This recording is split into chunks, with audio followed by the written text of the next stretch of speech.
Is this beautiful or what? You kidding me with this? Little fall backdrop. I'm gonna go check on the cows. And wow, what a day. You know, tomorrow's October 1st. That's my birthday month. Yeah. But anyway, it sort of reminds me of the time, oh, look at that shadow, when we bought the farm. It was like right around this time. We actually came to see the farm in, I want to say it was July. We tried to get it in August. A lot of convincing. Finally, we got the okay in like, it's probably like right about now. And Lauren and I were in Florida, and I remember we were walking around every night, going for walks around the neighborhood, and we were like, is this gonna happen? Are we gonna get this thing or what? And finally we got the call, and there was actually a closing date set, and we were like, what? This is actually gonna happen? And I remember actually coming out here, you know, and looking at all this, and I was like, wow, this is the largest piece of property I had ever seen in my life. Again, when you don't grow up in the country, and you're more of a downstate guy, Long Island guy, like we have sod farms and wineries and things like that, but we don't have masses of land like this. We just don't. So, you know, the first time you step foot on a couple 130 acres, you're like, oh my God, this is massive. Like I remember being in that far corner of the property and looking all the way over to the opposite end, and I was like, wow, that is so far. This property's huge. And what's crazy is the more time you spend here, A, the more you get used to it, but B, there's also something else crazy that happens. You realize you need more property, more land. If you're gonna have more cows, you need more land. And man, do we need more land right now. We need more land. So here we are in Shenango County on the border of Broome County, New York, upstate New York, just outside of Binghamton, south of Syracuse. And we're like, we need more land. Because if we're gonna have more cows, which we're going to need, you know, to fill our orders, and we're gonna get those sheep going so we can get lamb going, we're gonna need more land. We're gonna need more land. So that's what we're putting out into the universe today.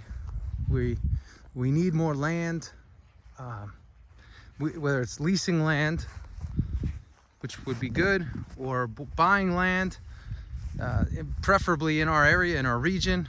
That would be great.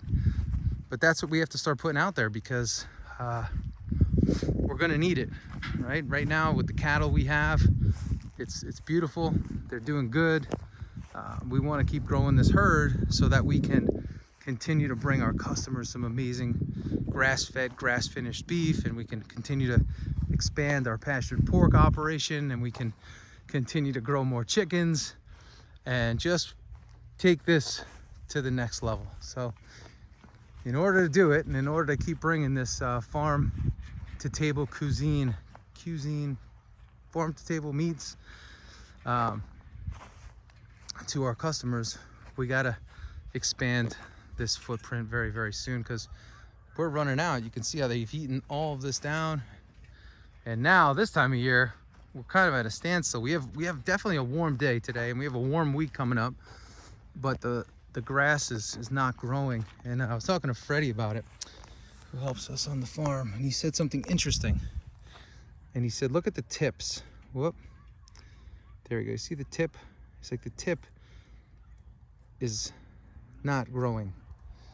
So it was a very good, you know, just a long-term farm guy. He said, look at the tips of the grass. And I started to look at the tips of the grass, because like it's a little bit brown. I don't know if you can see that. Whoop, come on, focus. But the tips of the grass are browning. Not the whole grass, not the whole piece of grass, but the tip.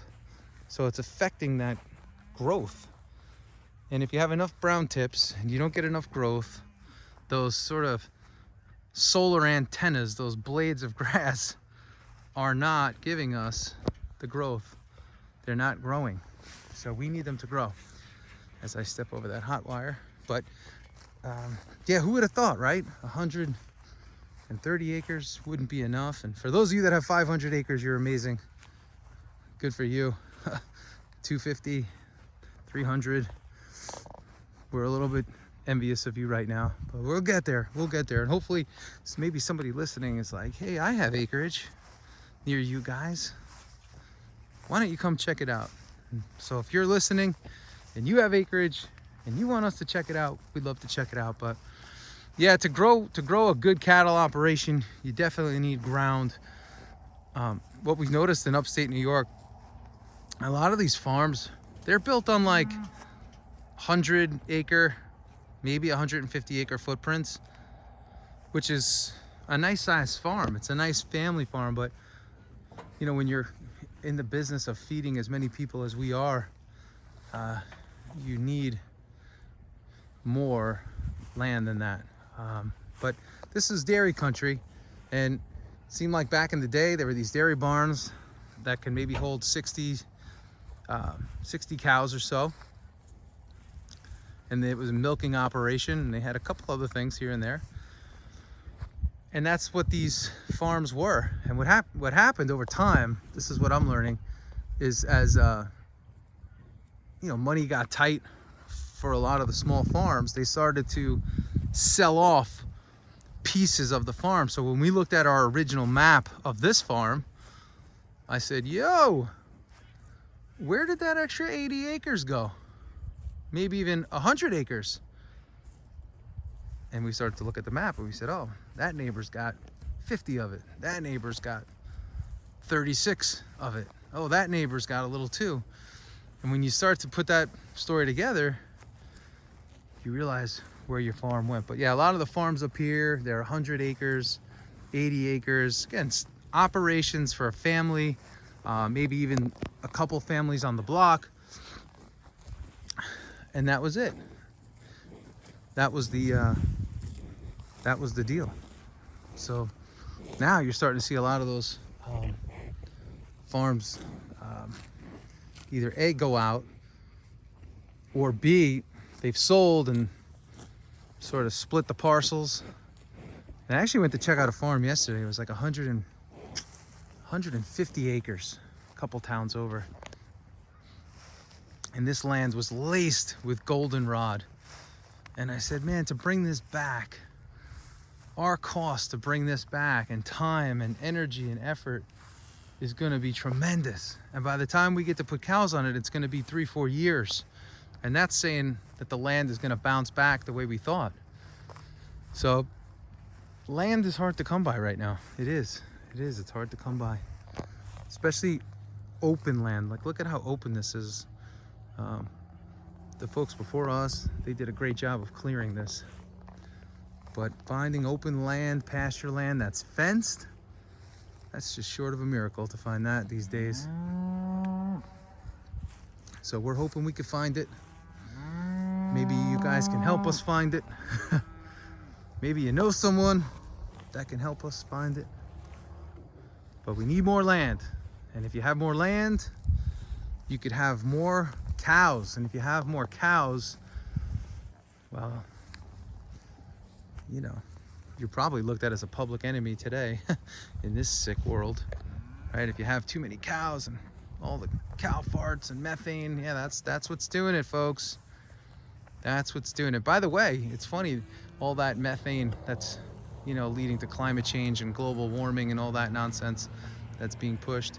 I happened to see Steven Spielberg, Tom Hanks, and our good friend Michelle Obama on a yacht that was about 125 whatever long yards long, massive. It looked like a football field on the ocean. And I heard it burned 700 gallons of fossil fuels a day. 700 gallons. But the cows, guys, it's the cows that we have to be worried about, because these cows are dangerous. They're dangerous to society. They're a threat. Just sitting here eating grass, relaxing. It's amazing. The stupidity out there today. People actually believe this. But here's the truth. We know the truth. Because when you're out here every day with these animals, you know the truth. You know they're not a threat. You see what they do to the land, how they recover it, how they drop good carbon all over it and regenerate and re-stimulate the soil bed, get great grasses to grow, and bring us amazing grass-fed, grass-finished beef. That, by the way, so many of our customers have called and said, hey guys, listen, we've really upped our beef intake, and your beef doesn't taste like other beef. And I don't get inflamed, my stomach doesn't hurt after I eat it. I don't feel like I ate a belly bomber steak like I do when I go out. This stuff is clean, folks. This is clean beef, clean. Only the best. Grass-fed, grass-finished. They eat grass, that's it. They eat grass. They eat fermented grass, which is baleage. And that's it. That is their diet. And look at this beautiful cow right here. She's pregnant. She's gonna burst probably any minute. And you know what? She just eats grass. So she's eating grass. They're eating this down a little too much. I gotta get more hay out here for them. She's eating this down. Right, baby? You wanna say hello to everybody? Can you? People don't like you. People don't like you guys. Right, so she's eating this grass and she's growing that big old barrel belly, and she's gonna drop another one of her on the ground for us. Hey, mama? Right? You're a nice girl.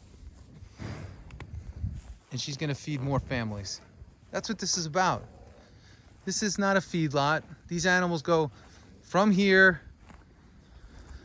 they either stay here to breed if they're breeding cows, like she's a breeder. She's got the perfect body that we're looking for. Short and stout. Those two, they're cleaning each other, right? Or they go right to the processor. So that's it. That's their life. It's simple, it's easy. No stress, no strain, no feedlots. We're not stuffing them with corn. We're not stuffing them with grains. And again, like I said, if that's the program that you run as a farmer or a farmer runs, that's okay. We just don't do that here.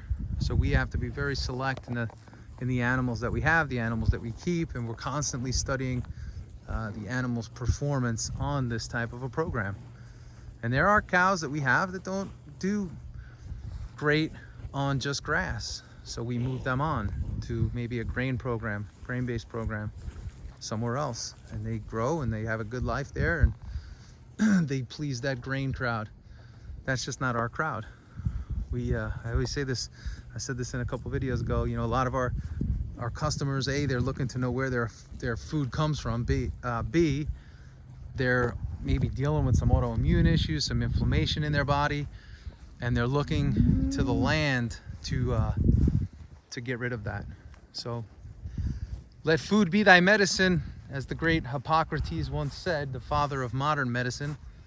Let food be thy medicine, and you can use some of nature's best to get you right, get your body right. It's amazing too. You start eating like this, all of a sudden the weight starts falling off. I mean, you can't eat the junk that you're eating and eat this, but if you up your protein and get some good solid proteins off the farm proteins, look at the bodies on these. You could have bodies like these too. So that's what I got for you today. I hope you enjoy. I hope you think about some of this and how you could improve your diet and improve your health through these cows and through this grass-fed, grass-finished beef, because it's good and it's good for you. Right, guys? Good cows. That's what we are. That's what we're after here.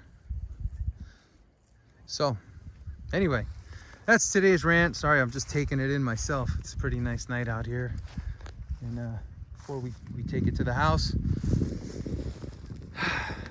just wanted to thank you guys, every one of you, for watching this and being a part of this journey that we're on and taking that journey with us. So anyway, have a good night. Have a good day. Have a good morning. Have a good life. And if you enjoy this, give us a thumbs up, give us a like, give us some comments. Tell your friends, come to Freedom Farms. Step right up. We are freedomfarms.com. Send meats right to your house.